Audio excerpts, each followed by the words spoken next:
नमस्कार। अपना उत्तर प्रदेश में आप सभी का स्वागत है। मैं हूं आपके साथ प्रियंका तिवारी। खबरों को विस्तार से जानेंगे। फतेहपुर जनपद के लोगों को नगर पालिका परिषद की ओर से बनवाए गए पार्क की रविवार को एक बड़ी सौगात मिली है। करोड़ों रुपए की लागत से बने नवनिर्मित पार्क का केंद्रीय मंत्री साध्वी निरंजन ज्योति ने लोकार्पण कर जनता को समर्पित किया। उद्घाटन के अवसर पर केंद्रीय मंत्री ने विरोधियों पर जमकर हमला भी बोला है। थी जिनके कारण मैं बीच में आ नहीं पा रही थी। मुझे स्वयं महीना हो जाता है तो लगता है कि बरसों बीत गए, मैं फतेहपुर नहीं गई हूँ। आज ये 2-3 काम है जिनको मैं अभी जनता के लिए सुपुर्द कर रही हूँ। देखिए, सरकार हम दोनों जगह बना रहे हैं। आपको याद होगा कि 2019 में भी लोग कह रहे थे भारतीय जनता पार्टी सरकार में नहीं आ पाएगी, और मुझे लग रहा है कि हम 2014 से 19 में अकेले यानी गठबंधन छोड़ करके 303 सीटें लेकर के आए थे। तो आकलन अलग अलग है। हम लोग काम करके गए हैं तो हमें आकलन हमारा अलग है। जनता के बीच में गए हैं, गरीबों के लिए काम किए हैं। आयुष्मान कार्ड हिमाचल में मुख्यमंत्री जी ने अलग से चलाया था। भारत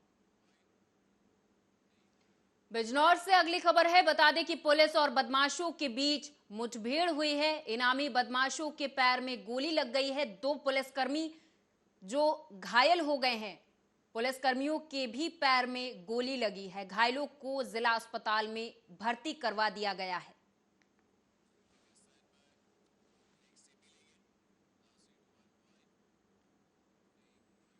केंद्र सरकार से लेकर प्रदेश सरकार तक जहां गरीबों के लिए मुफ्त राशन योजना चलाई जा रही, वहीं कुछ दबंग कोटेदार गरीबों को मिलने वाले राशन में कटौती करके सरकार की नीतियों को ठेंगा दिखा रहे, जिसका वीडियो सोशल मीडिया पर वायरल हुआ है। मामला रायबरेली जनपद के विकास खंड सताव के अंतर्गत गांव ओनई पहाड़पुर का है, जहां के कोटेदार दिनेश प्रताप सिंह दुकान पर राशन लेने आए एक युवक जिसके साथ ठगी करते हुए नजर आए।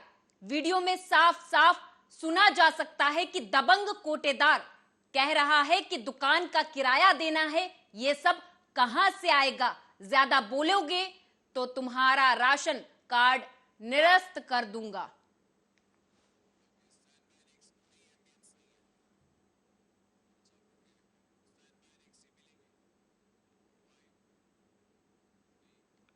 संभल में 2 समुदायों के बीच जमकर पथराव हुआ। पथराव में करीब आधा दर्जन लोग घायल हुए हैं। वहीं पथराव की लाइव वीडियो सोशल मीडिया पर जमकर वायरल हो रही है। इस मामले में पुलिस ने 6 की गिरफ्तारी की है। ग्राम मझावली में आज दोपहर 2 पक्षों में विवाद हुआ एवं कहा सुनी हुई, जिसके पश्चात शाम को एक पक्ष द्वारा दूसरे पक्ष के ऊपर पथराव किया गया, जिसके फलस्वरूप कुछ लोगों को चोटें आई हैं।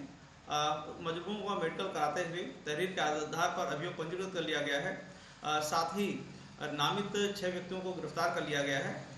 साथ ही अन्य नामित व्यक्तियों को शीघ्र ही गिरफ्तार करते हुए प्रकरण में कठोर विधिक कार्रवाई सुनिश्चित की जाएगी।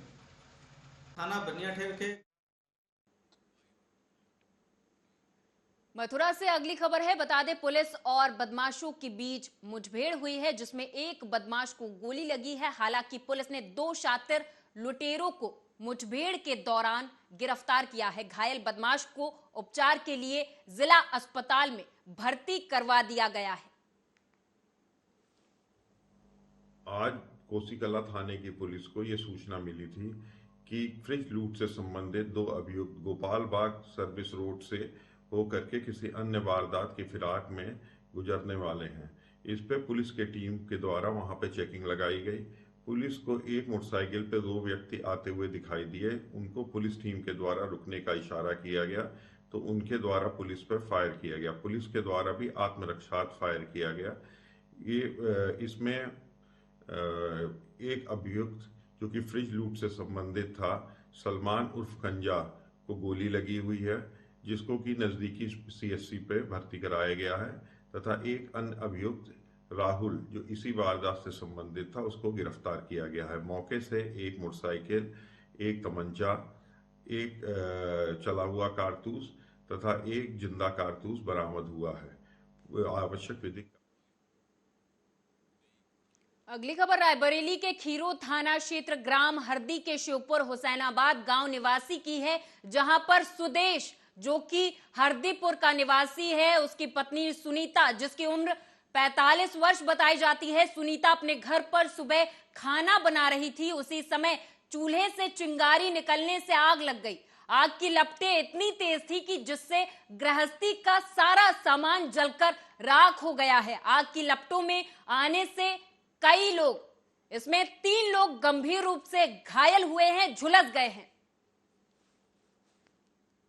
ये जो है हुसैनाबाद की एक सुनीता और एक अरुण कुमार, 2 व्यक्ति जले हुए अवस्था में सामुदायिक स्वास्थ्य केंद्र खीरो आए थे, जिसमें सुनीता जो है पति का नाम सुदेश है, हुसैनाबाद थाना खीरो रायबरेली की निवासिनी है। इनकी स्थिति गंभीर थी, इनकी पूरी पीठ और पूरे हाथ जो है वो जल गई थी, जिनके लिए उनको बर्न वार्ड के लिए जिला अस्पताल रायबरेली में रेफर कर दिया गया है। लड़का जो अरुण कुमार है उसको कम जो है जला हुआ है, पैर में केवल हल्का जला हुआ है, तो उसको अभी अब ऑब्जर्वेशन में ट्रीटमेंट हमारे यहाँ चल रहा है सामुदायिक स्वास्थ्य केंद्र खीरो में। रायबरेली में 2 बाइकों की आमने सामने जोरदार भिड़ंत हो गई। बता दें आपको कि दोनों मोटरसाइकिलों के पर खच्चे उड़ गए हैं। दोनों बाइकों की टक्कर में बाइक सवार 3 युवक घायल हुए हैं। आनन फानन में स्थानीय लोगों ने पुलिस को सूचना दी और एम्बुलेंस को बुलाया। पुलिस और स्थानीय लोगों की मदद से तीनों घायल युवकों को एम्बुलेंस की मदद से जिला अस्पताल भेजा गया है। मैं कार्डियोलॉजिस्ट हूँ, जिला अस्पताल रायबरेली में तैनात हूँ। मेरा नाम डॉक्टर सलीम है। आज यूमोक पद पे यहाँ कार्यरत हैं। डॉक्टर साहब, एक्सीडेंट का मामला है, क्या है मामला? हाँ, 3 लोग आए हुए हैं, CHC सलों से रिफर्ड हैं, जिनमें से एक को सर में और पाँव में चोटें हैं और 2 को पाँव में चोटें आई हैं। जिसको सर में चोट आई है उसकी थोड़ी गंभीर है।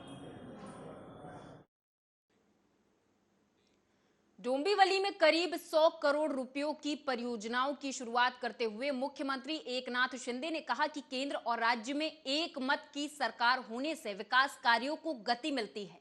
मुख्यमंत्री एकनाथ शिंदे ने मनसे विधायक राजू पाटिल की भी सराहना की है।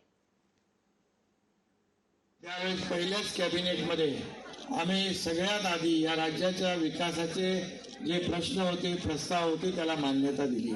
म्हणजे सर्वसामान्य माणसाच्या आयुष्यामध्ये चांगले दिवस आले पाहिजे, चांगले रस्ते, दिवाबत्ती, शुद्ध पाणी आणि वाहतूक कोंडीतून त्यांना दिलासा, म्हणजे मोठे इन्फ्रा प्रोजेक्ट याला आम्ही प्राधान्य दिलं, शेतकऱ्यांच्या विषयाला प्राधान्य दिलं आणि सगळ्यांनाच या राज्याच्या या आपल्या सरकारमधून मोठ्या प्रमाणावर दिलासा मिळाला पाहिजे अशी भावना आम्ही ठेवली। आमच्या सरकारमध्ये राजू पाटील। सांगली में पत्रकारों से बात करते हुए बीजेपी प्रदेशाध्यक्ष चंद्रकांत बावनकुले ने कहा कि राज्य को 18 घंटे काम करने वाले मुख्यमंत्री और डिप्टी सीएम यानी कि उप मुख्यमंत्री मिले हैं। पहले की सत्ता जनता को धोखा देकर बनी थी, इसलिए विरोधियों को निजी बैर छोड़कर विरोधियों की भूमिका निभानी चाहिए। काय कोणी सांगितलं असं आहे, एखाद्या चित्रपटामध्ये इतिहास मोडला जातो आहे। तुम्ही जरी सेन्सर बोर्डाला कळवलं की इतिहास मोडला गेला हा पुरावा आहे, तर सेन्सर बोर्ड तातडीनं ती कट करतं। त्याची एक पद्धत आहे, पण ही पद्धत नाही आहे की चित्रपटामध्ये घुसून तिथल्या लोकांना मारहाण करून, महिलाचा हात ओढून, त्या ठिकाणी मोठ्या प्रमाणावर दंगे करून तो चित्रपट बंद पाडणे ही पद्धत नाही आहे। या देशामध्ये लोकशाहीमध्ये आंदोलन करण्याची पद्धत आहे। एनसीपी के विधायक और महाराष्ट्र सरकार में मंत्री रह चुके जितेंद्र आव्हाड की मुश्किलें कम होने का नाम नहीं ले रही हैं। 2 दिनों पहले उन्हें वर्तक नगर पुलिस ने मारपीट के आरोप में गिरफ्तार किया था और अब एक महिला ने उनके खिलाफ छेड़छाड़ करने का आरोप लगाया है। भारतीय जनता पार्टी उपाध्यक्ष महिला मोर्चा गेल्या अनेक वर्षापासून सुद्धा मी संस्था चालवते मुंबऱ्याला, पण आज माझ्याबरोबर अशी एक घटना झालेली आहे। अनेक प्रोग्रामला असते, आज पण एक प्रोग्राम होतं, अजून आमचं ते प्रोग्राम होतं, तिथे मी होते। काही वेळ मी बाजूला होते कारण खूप गर्दी असते, पण साहेबांचा निघण्याचा वेळ होता, तर मला असं वाटलं का आता जाऊन मी भेटते त्यांना। मी भेटायला पुढे गेले तर आमदारांना अडचण आली माझी, का कारण मी समोर होते. समोर असल्यामुळे त्यांना जायला वाट नव्हती, तर त्यांनी मला गच्च धरून बाजूला. तो वहीं राष्ट्रवादी कांग्रेस पार्टी विधायक जितेंद्र आवाड ने स्वयं पर दर्ज हुए 2 एफआईआर से आहत होकर अपने विधायक पद से इस्तीफा देने के निर्णय लिया है। डॉक्टर जितेंद्र आवाड ने ट्विटर पर लिखा है कि पिछले 72 घंटों में मेरे खिलाफ 2 गलत गुनाह दर्ज किए गए हैं, उसमें से एक 354 धारा के तहत दर्ज किया गया है। मैं पुलिस अत्याचार के खिलाफ लड़ूंगा। पुलिस ने जो मेरे साथ अत्याचार किया है उसके खिलाफ लड़ूंगा। मैंने अपनी विधायकी से राजीनामा देने का निर्णय लिया है। लोकतंत्र की हत्या खुली आंख से नहीं देख सकता हूं।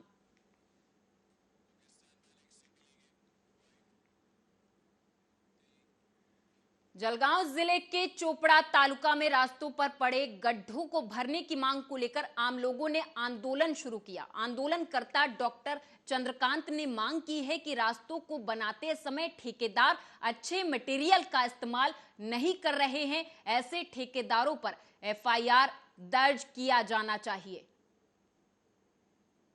आम्ही या ठिकाणी चोपड्यातले नागरिक आहोत की आता काही दिवसांपूर्वीच म्हणजे मागच्या आठवड्यात आपण धरूयात की 2-3 लोकांचे मृत्यू झालेले आहेत आणि फक्त खड्डे टाळण्यामुळे मृत्यू होत आहेत। प्रशासनाला आम्ही निवेदन दिलेलं आहे आणि प्रशासनाचे लोक असतील, पदाधिकारी असतील किंवा या ठिकाणी प्रतिनिधी असतील, हे सुद्धा याच रस्त्यांनी वावरतात, परंतु त्यांना हे खड्डे दिसत नाहीत आणि म्हणून त्या प्रशासनाला हे खड्डे दिसले पाहिजे आणि त्यांना जाणवले पाहिजे म्हणून आम्ही त्यांना दाखवतोय। परंतु आज सकाळपासून हे आंदोलन सुरू असताना तालुक्यामध्ये एकही रस्ता असा नाही आहे की तिथं त्यांना लोकांना दाखवायचं काय, कारण की काही ठिकाणी रस्ते सापडत नाही आहेत। आज अख्ख्या संपूर्ण तालुक्यामध्ये पंचक वर्गवान रस्ता असेल किंवा वैजापूरचा रस्ता असेल किंवा लासूरचा असेल किंवा गलंगी असेल किंवा निमगव्हाण असेल, अशा प्रत्येक ठिकाणी आमच्या कार्यकर्त्यांनी अशाच पद्धतीने सरकारला किंवा जनतेच्या प्रतिनिधींना किंवा प्रशासनाला जागं करण्यासाठी आम्ही हे हायलाईट करतोय।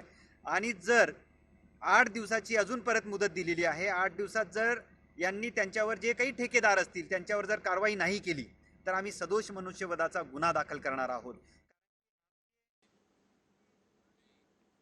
उद्धव गुट के सांसद गजानन कीर्तिकर के शिंदे गुट में प्रवेश करने के बाद उनके पुत्र अमोल कीर्तिकर ने उद्धव गुट में ही रहने का निर्णय लिया है। अपने इस निर्णय को लेकर अमोल ने क्या कहा वो आपको सुनाएंगे।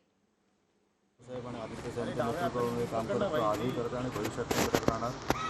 आज अनेक दिवसानंतर राऊत साहेबांची भेट देण्याचा योग आला आणि कालपासून सर्व इलेक्ट्रॉनिक मीडिया मला म्हणते की आपण बोलायला पाहिजे, परंतु माझं असं मत होतं आणि काल सगळ्यांना सांगितलं की राऊत साहेबांसारखा नेता जेव्हा माझ्यासोबत असेल त्या वेळेला मी तुमच्याशी बोलीन। आणि माझं मत त्या पद्धतीने सांगितलेलं आहे की गजानन कीर्तिकर यांनी घेतलेला निर्णय हा त्यांचा वैयक्तिक निर्णय आहे। माझा निर्णय मी त्यांनाही सांगितला आणि मी आपल्या माध्यमातून सगळ्या महाराष्ट्रातल्या जनतेलाही सांगतो आणि शिवसेना पक्ष उद्धव साहेबांच्या कामावर घातले की मी शिवसेनेच्या सोबत काम करणार आणि शिवसेना वाढवण्यासाठी जे काही माझ्यावर जबाबदारी पडणार आहे ती जबाबदारी पूर्णपणे पार पाडणार। उद्धव साहेबांना संतनगर बुल्ढाना में भारत जोड़ो यात्रा के लिए जोरदार तैयारियां की गई। राहुल गांधी के स्वागत के लिए सभी कार्यकर्ता जुटे हुए हैं।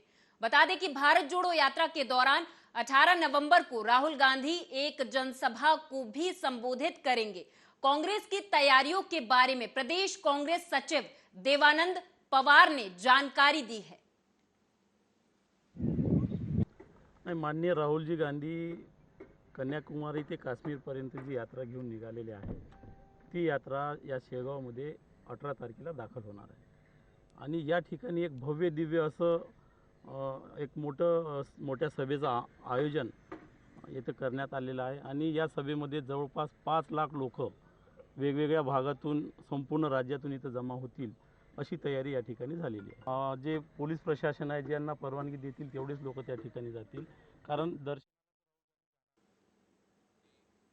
ठाणे जिले में एक पत्रकार सम्मेलन को संबोधित करते हुए आम आदमी पार्टी ने बताया कि आगामी ठाणे महानगर पालिका चुनाव में आम आदमी पार्टी भी अपने उम्मीदवार चुनाव मैदान में उतारेगी। सगळ्यांना सर्वप्रथम नमस्कार. आज प्रेस कॉन्फरन्स घेण्याचं कारण असं की आम्ही कमिटी डिक्लेअर केली आहे. तर आता ही जी कमिटी आमची आम आदमी पार्टीची आहे ही प्रभाग समिती वाईज आम्ही डिक्लेअर केली आहे. ह्याच्यात प्रभाग समिती टोटल 9 आहेत, त्यातले आम्ही 8 डिक्लेअर केले फक्त दिवा सोडून. तर हे 8 प्रभाग अध्यक्ष आहेत आमचे, ते उपाध्यक्ष पण आहेत, त्याच्यात खजांची सचिव सर्व हे कमिटीमध्ये आहेत. दुसरं असं की ठाण्यामध्ये आज तुम्हाला सर्वांना दिसतंय की भ्रष्टाचार चालू आहे ठाण्यामध्ये आणि लोक त्रस्त आहेत. लोकांची जे गरजा आहेत ते पूर्ण होत नाही आहे. आरोग्य म्हटलं, तुमचं शिक्षण म्हटलं, वाहतूक TMT म्हटलं, पार्किंग, पाणी, रस्ते, अनधिकृत बांधकाम, हे सर्व प्रश्न. जलगांव में मंत्री गुलाब राव पाटिल ने पत्रकारों से बात करते हुए कहा कि राजनीति में किसे किसके साथ रहना है, ये अधिकार सभी का व्यक्तिगत अधिकार है. प्रत्येकाचा हा व्यक्तिगत अधिकार आहे आणि आपण पाहिलं असेल की राजकारणामध्ये कोण कोणाबरोबर राहतं आणि कोण कोणाबरोबर राहत नाही. आपण पाहिले असेल की प्रत्येक ठिकाणी मुलगा कुठे वडील कुठे असे पक्षांमध्ये प्रत्येकजण वाटले जातात. काल गजानन कीर्तीकर हे शिवसेनेमध्ये आले पण त्यांचे मुलगे उद्धव ठाकरेंच्या गटामध्ये आहे.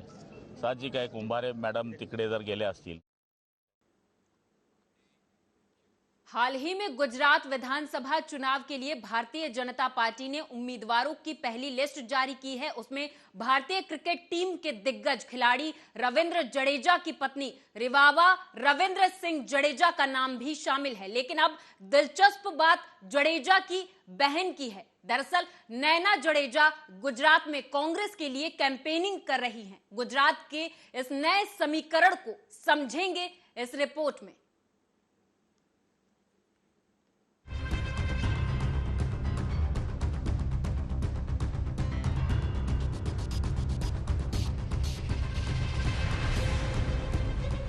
गुजरात चुनाव अपने आप में ही दिलचस्प है क्योंकि ये प्रधानमंत्री नरेंद्र मोदी का गृह राज्य है.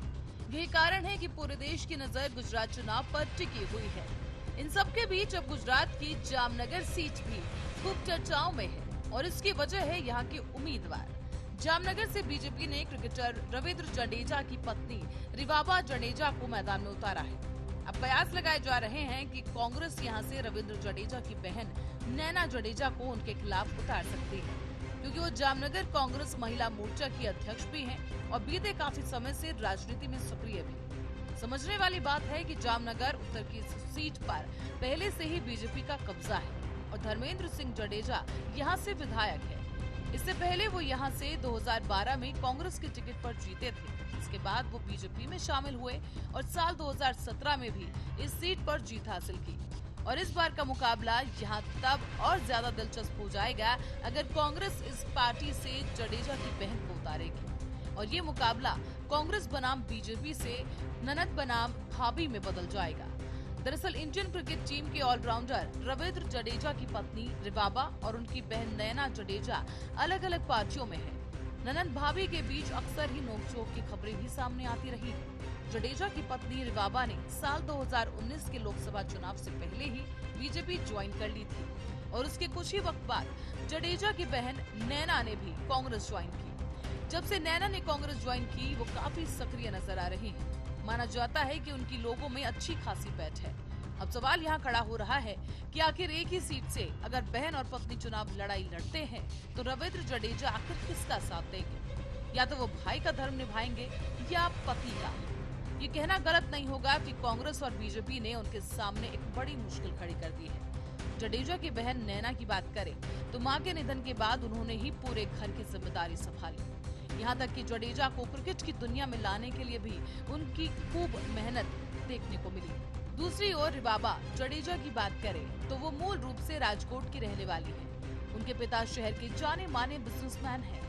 रिवाबा ने राजकोट के Atmiya institute of technology and science से मैकेनिकल इंजीनियरिंग की है. और आपको बता दें कि उन्होंने 3 साल पहले यानी साल 2019 में ही बीजेपी ज्वाइन की थी. इससे पहले वो करनी सेना से जुड़ी रही और इसके अलावा वो तमाम सामाजिक संगठनों से भी जुड़ी रह चुकी है. इधर रविंद्र जडेजा की बहन नैन जडेजा भी कांग्रेस में काफी एक्टिव है. एक तरफ रिवाबा को पति रविंद्र जडेजा से सपोर्ट मिलता है तो वहीं उनकी बहन को उनके पिता अनिरुद्ध सिंह जडेजा सपोर्ट करते हैं। अलग अलग राजनीतिक पार्टियों में शामिल ननद भाभी के बीच विवाद की बात भी कई बार सामने आई। सितंबर 2021 में दोनों के बीच मास्क न पहनने को लेकर राजनीतिक जंग छिड़ गई थी। बहरहाल देखने वाली बात यह होगी कि क्या रविंद्र जडेजा प्रचार के लिए खुद मैदान में उतरेंगे, और अगर उतरेंगे तो आखिर किसके लिए वोट मांगेंगे। News desk, Arya news.